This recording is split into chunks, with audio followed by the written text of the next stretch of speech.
बोलवाल कृष्णलाल की जय हो, राधा रानी की जय हो। आइए आप लोगों को गंगा जी के महिमा के बारे में दृष्टांत बताते हैं। यदा यदा यान्ति नरो हि जाह्नवी रुदन्ति पापानि वदन्ति चाप्रियम् अरे कृतघ्नाो नितरां नराधमाः स्वयं समुत्पाद्य निहन्तुमुद्यताः।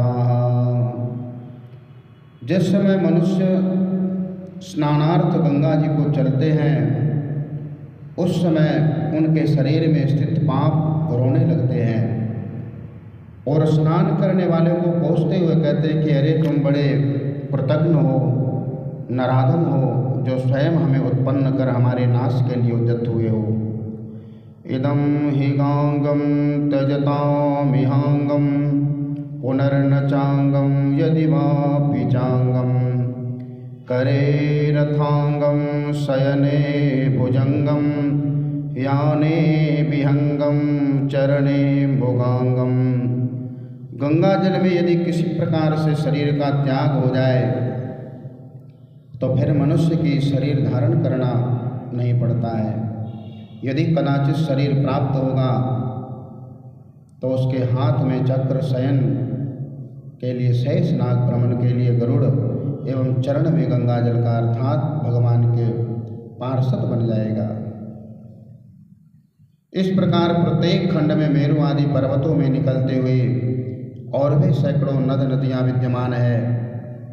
उन सब खंडों में भारतवर्ष की कर्मभूमि है।